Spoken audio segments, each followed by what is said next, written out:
Overclockers, my name's Briony and I'm here with David McAfee from AMD. And you might know him as the Corporate Vice President and General Manager of Client Channel Business at AMD. That is a rather big and very important job title. Do you want to tell me a little bit kind of what that entails, just a quick overview? Sure. No, I have two main jobs at AMD. Number one are Ryzen and Ryzen Threadripper business for DIYers and system builders. I'm responsible for that portion of our business. And then also I own the part of the organization that plans the Ryzen product roadmap going forward. So as we think about what's going to be needed for computing in the future, whether it's in notebooks or desktop, my team works on that as well. A very desirable job title, I'm sure. If there's anyone maybe sort of like younger in the audience, they're kind of looking to get into the industry, maybe work for AMD someday, do you have any advice for someone like that? Gosh, it starts with being very curious about technology, and I think that everything that's happened over the past several years with makers and just exploring with hardware and software and building things on your own, that's so important because if you want to be an engineer, if you want to develop products, if you want to create things, then being naturally curious is so important as a part of that process. And I think that starts in the technology space with doing it yourself, getting into robotics, building things with your hands, and learning how hardware and software work together. Just having that curiosity and trying to do things so outside. Important. Yeah, yes. sort of like as a hobby, I guess. Almost, yeah. Yeah.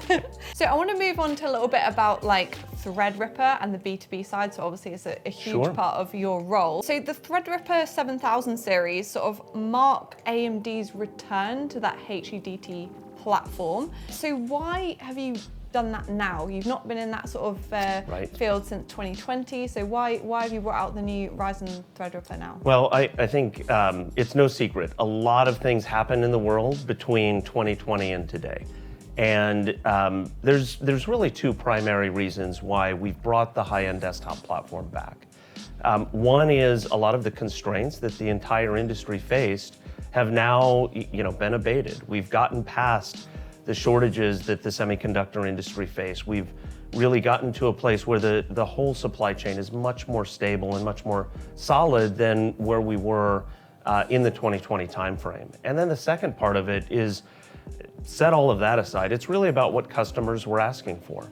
We saw really a need for two very different types of systems. On one hand, some customers like all the memory channels, all the expandability, all the PCI lanes that you could possibly imagine. And that's what that Pro platform is for, the workstation platform that truly is just the ultimate expandable platform. But what we heard from many partners and many customers is they wanted a system that could fit under a desk, something that wasn't so big. And so with that high-end desktop platform, what we really did was targeted an ATX form factor motherboard that could fit into a standard chassis. And it's really ideally suited for somebody who's got a CPU, 4 channels of memory, a single graphics card, a few NVMe drives. Like, it's a great size for that and allows somebody to build a smaller, more affordable configuration of that Threadripper platform, but still have all that computing power at their fingertips. So we think that there's two really distinct markets that we could service with this platform, and that's why we went the direction this time.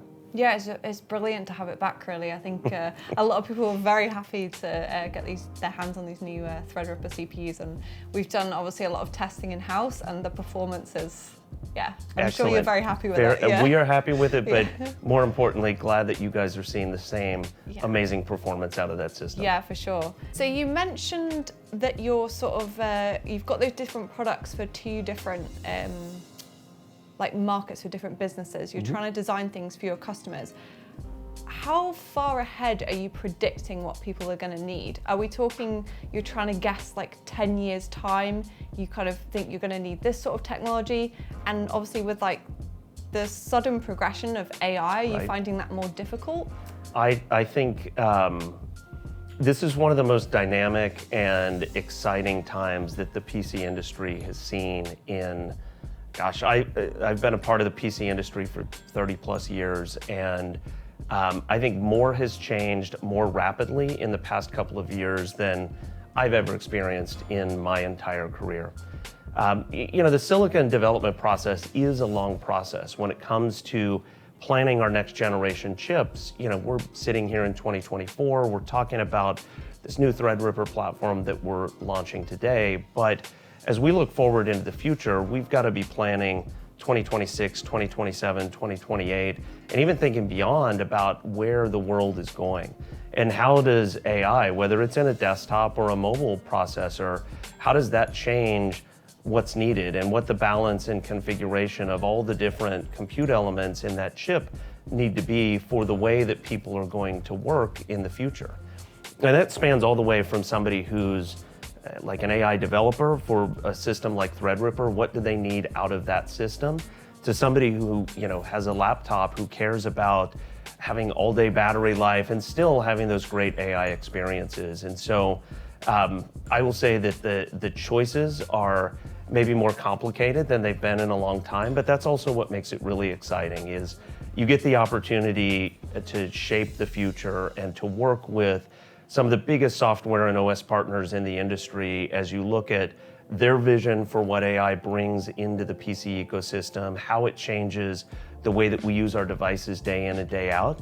And I think there's some really exciting things to come as we look at how that's going to transform the products that we build, the devices we use, and what that user experience is like in the future. Yeah, for sure, definitely. I think we're definitely going to see AI at like every different level of user. Are. Like from people like me that just use my PC for gaming, or you've got people that are running intense simulations, yes, like proper workstation tasks and things.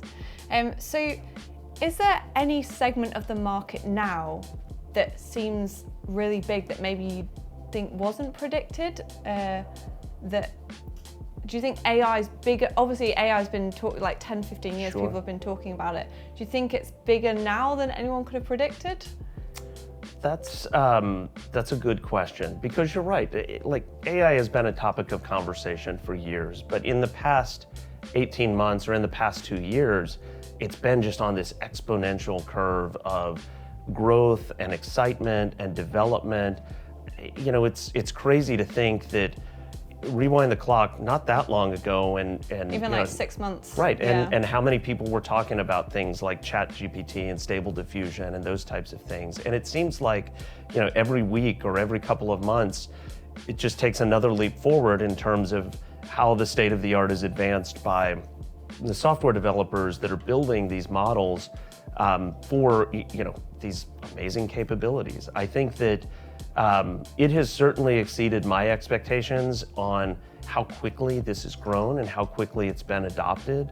I think that even the way that it has the potential to transform everything from what happens in the data center or in a business, using all of the data that is collected by a business to draw conclusions, create answers to problems that you really didn't know how to solve yourself, even down to the level of you as an individual, right? If you had an AI assistant who could read and understand all the documents you create and all the emails that you send and all the conversations that you have on instant messenger, Slack, or whatever, and then help you build better communications more efficiently and just do your job faster and better, I think there's something really powerful in that. And that's why I think it really has the potential to be such a transformational change in the way that we think and use and act or interact with our PCs. I think it really has a lot of potential. Yes, definitely. Thank you.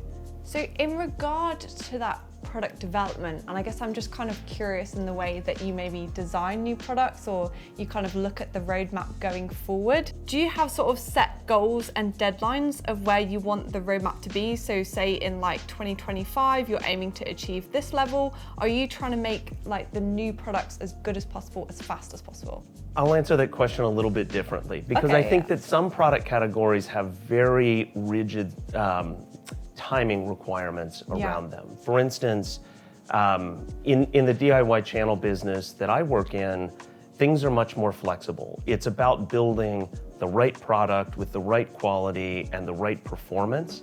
And when that product is ready, it's ready to go to market. And largely throughout the calendar year, there aren't necessarily as rigid cutoffs for when a new product like that can be introduced. If we're talking about Ryzen products and it's like the next most amazing gaming processor that we can build, whether that comes in the springtime or the fall or the summer, I don't think that really matters that much to a gamer. They're looking for that next generation of technology that can advance their gaming experience, and regardless when in the year that happens, they're anxious and ready to adopt that technology. Yes, we're always ready. Absolutely.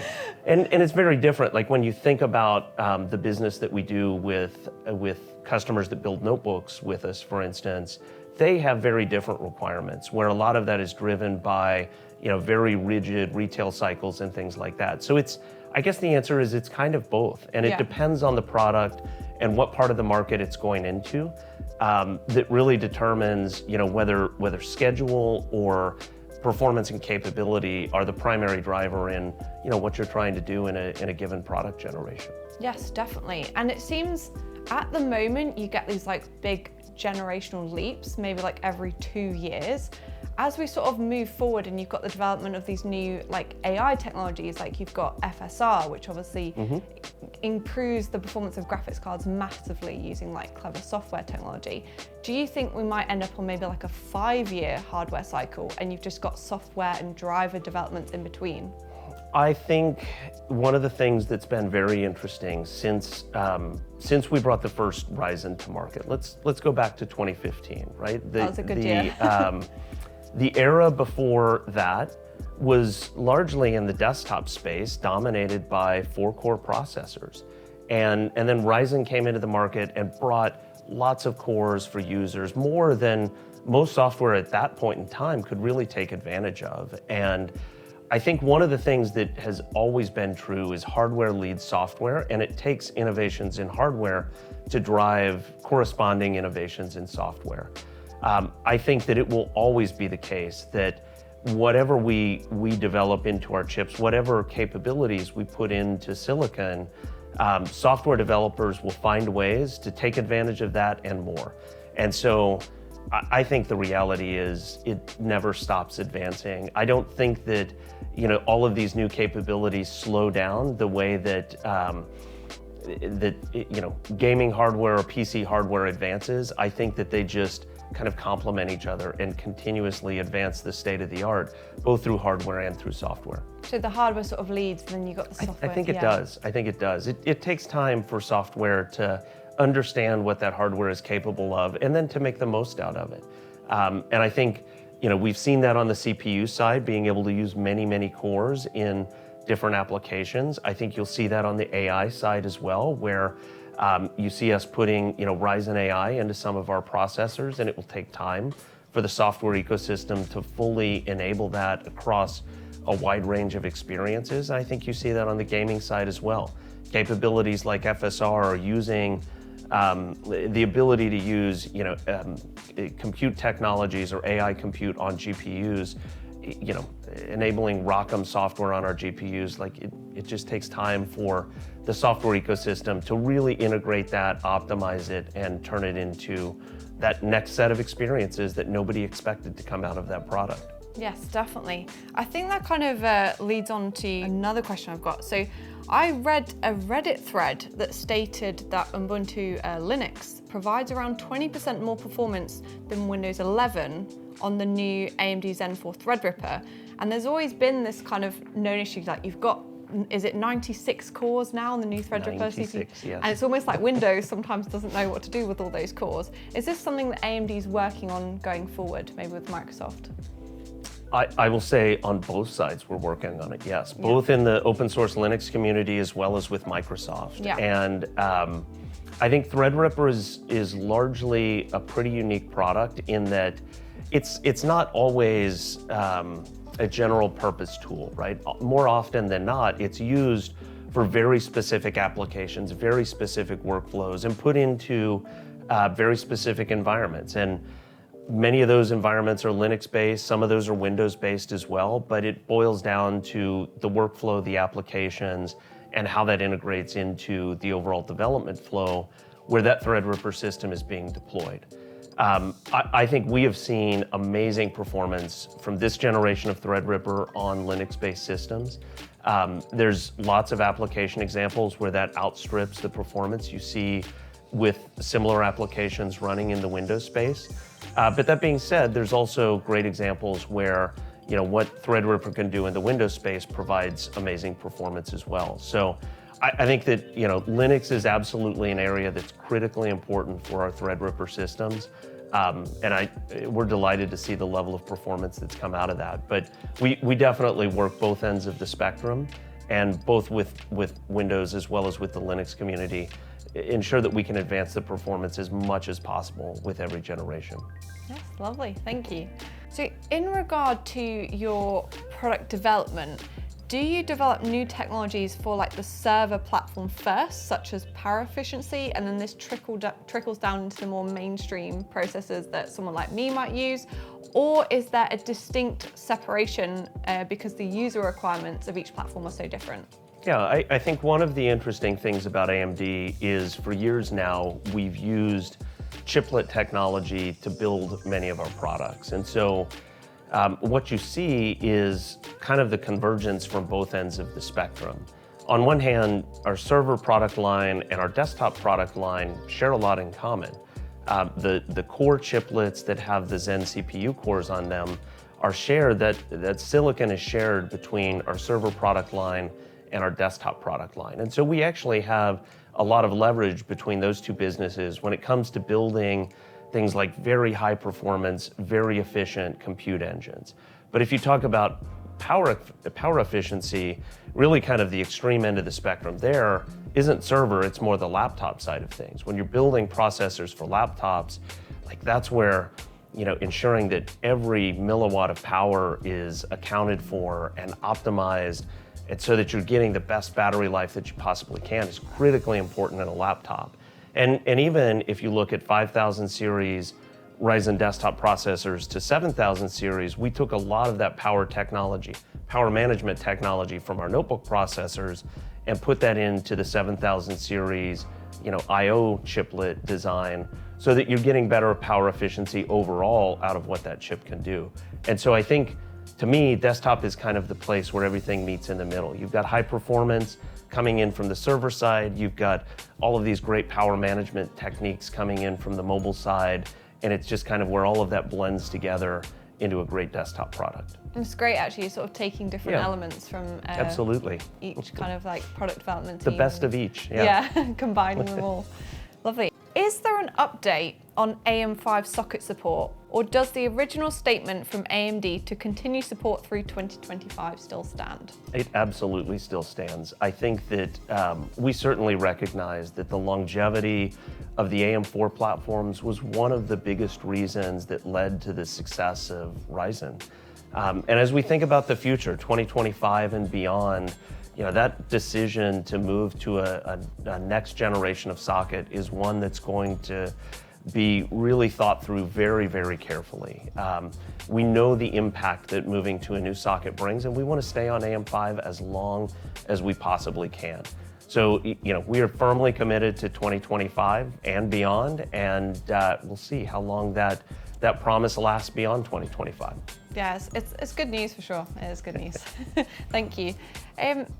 Are you trying to make any improvements on the AM5 platform to memory scaling? For example, being able to use like 4 sticks at higher speeds than what is currently supported? Yeah, we absolutely are. I think that, as we look at the evolution of the AM5 platform, we're constantly looking at ways to improve signal integrity through the socket, the material that's used in the board, the memory layout that we work on with our ODM partners as they design motherboards around the AM5 socket. We want to continue to push the envelope and make sure that the AM5 platform, as it goes through its own multi-generation journey, just gets better and better with every step. So absolutely, we're looking at every possible angle to improve performance and capability for memory speed scaling on that platform. That's good news. I know Ian will be happy about that because he loves memory tuning. I've got one final question. It's kind of, I guess, more sort of aimed at us as well. So how does AMD work with companies such as Overclockers UK to help develop new hardware and improve products, or even find out the needs of the end user? So obviously Overclockers works with a lot of businesses. We create the PCs for them, we find out what they need, and how do we sort of like feed this back into the products that AMD are developing? That's a good question. I think Overclockers in particular is a really special partner and a special company, because you've got you've got so many different pieces of feedback that come to AMD. You have the forums that you run where users have lots of opinions about AMD hardware, and I will tell you that for myself, as well as a lot of the leadership of AMD, reading the forums, places like Reddit or the Overclockers forum, it's a great source of learning what pain points people have, what they care about, or what needs that they don't feel like we're responding to as we develop products or as we put new BIOS into the field to bring new features into platforms. So the forums are a great avenue. I think the relationship that Overclockers has with businesses, whether that's on the Threadripper end or even our APU products, is really important for us to understand how we best build systems to meet the needs the businesses have, because quite honestly, what a business needs is quite different than what a overclocking gamer customer needs. Yes. And so it is two complete ends of the spectrum. And then I think the other is the expertise that Overclockers brings with folks like Ian, and the amount of time and energy that he puts into overclocking and tuning and trying to get the most out of systems. He helps us find ways to make the product better and make the system better. And so I think there's lots of reasons why Overclockers is a great partner, and all that feedback coming into AMD helps us tune where we go in our hardware and software roadmaps, as well as how we steer our motherboard partners for the future. Lovely, thank you very much. You bet. Thank you so much for talking to us. It's been a brilliant interview, and I feel like I've learned quite a lot, particularly like everything going into the future and AI. It's all very exciting at the moment, so thank you very much, David. Thank you for having me. It was great to visit. Thank you to everyone for watching, and if you enjoyed the video, give it a thumbs up and leave us a comment below as well. Thank you very much, and I'll see you again in the next one.